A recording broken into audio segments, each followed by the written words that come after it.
Hey, I'm Becca with the Happy Ever Crafter, and today I'm working on a wedding seating chart on a mirror. So I'm going to show you step by step how I do it, what tools I use, what my process is, so that you can try and do it on your own.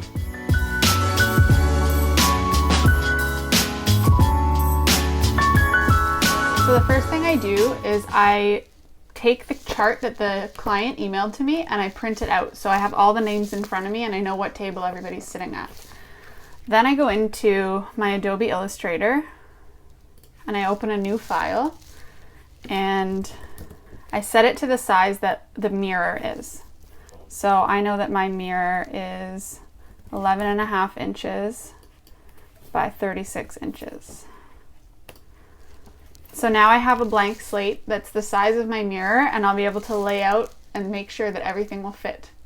If you don't have Adobe Illustrator, you can get a free trial by looking it up, but you can also definitely justify getting this as a purchase if you're going to be doing this a lot. It's super, super helpful. If you're like me and you suck at math, then you don't want to be spending all day doing a layout on the actual seating chart. You want to be able to put it on here and make sure it'll fit before you get started. So now that I have my seating chart size set up on Illustrator, I actually just use a font that sort of looks like my calligraphy writing just to space out the words. So for example, I know that at the top of this seating chart, the couple wants to write their names.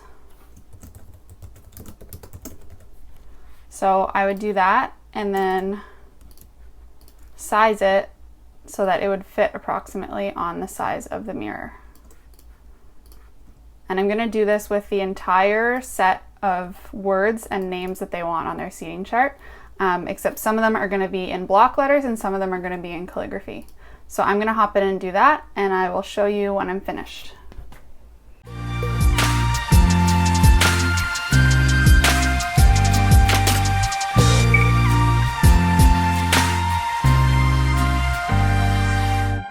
So once I have everything lined up, I actually just go right ahead and print them. So I have paper that can go 8.5 by 14, which is a little bit longer than normal paper. But if you just have 8.5 by 11, that's totally fine too. Just make sure that you don't scale anything. You don't want it to fit to page. You want it to actually be the size of the board, so don't scale it. And then just hit print. And there you have it. So now I have all of these pages that are the same size as the mirror, and I'm gonna just go and stick them right onto the side of my mirror so I can scale everything. Now that I have all my guidelines set up, what I'm gonna show you is what tools I'm using. So this is my little toolkit for mirrors and chalkboards and that kind of thing. And in here, I have normal chalk, which I'm not using today.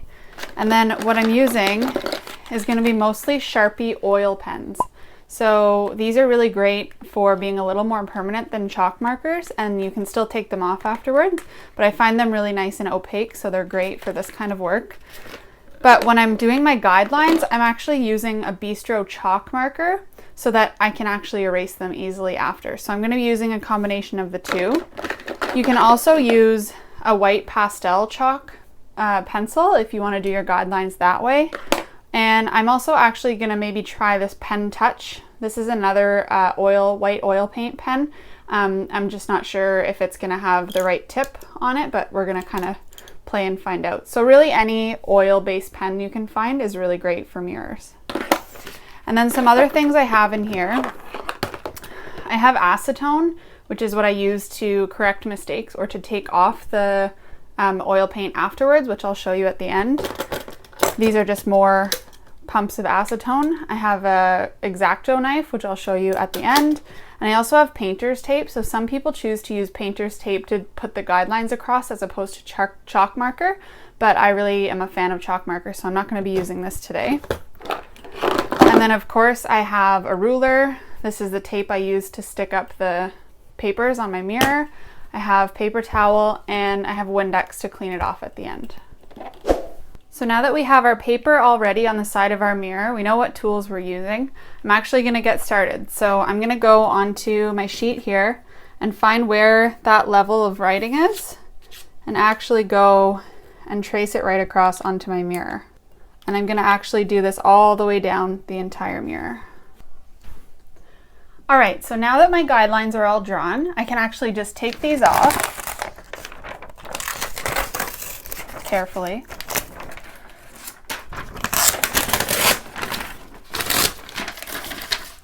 And now I'm actually going to get started with my Sharpie markers on doing the writing. So one tip that I really like is to keep one of these trays handy. This is just the top of my kit, just so you can continually be pushing down on the tips of the Sharpies and make sure that it's constantly like running. Otherwise it's going to start to dry and it's going to peel off and just drive you nuts. You'll know what I mean if you come across that. So I'm going to do that and then I'll hop back on and show you the finished product.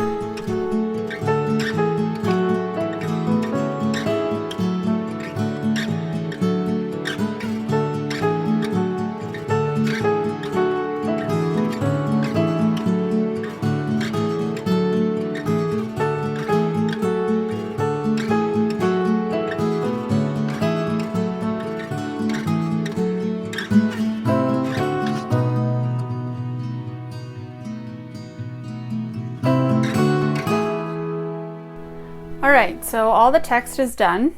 I have everything laid out. Now I'm going to go through just with a dry paper towel and wipe off the guidelines. You'll notice that everything gets erased. That was chalk marker, so all the guidelines, but the oil paint is not rubbing off. So you can do this with a dry paper towel, or you can try it with Windex too. With Windex I would be a little more careful, but it still shouldn't wipe off the oil paint. So you can get rid of all the smudges and all the guidelines, and you can clean off the mirror, make sure there's no fingerprints on it. And there you have it.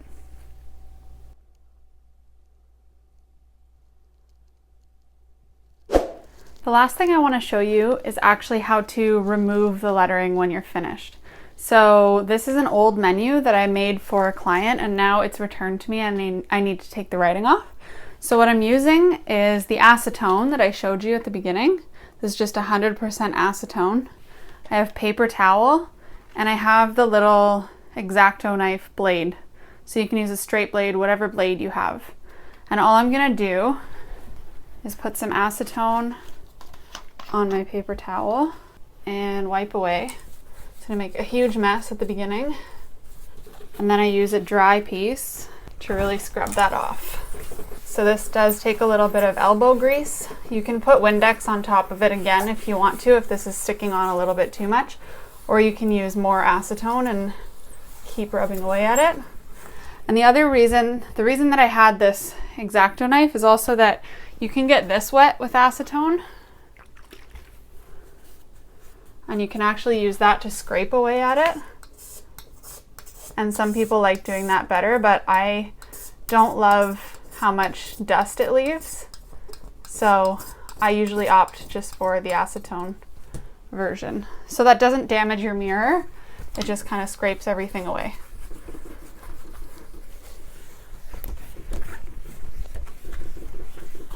So that, in a nutshell, is how I do my seating charts and I deal with all of that stuff. As always, I would love to hear from you in the comments if you like this video or if you have any questions, and I'll see you next week.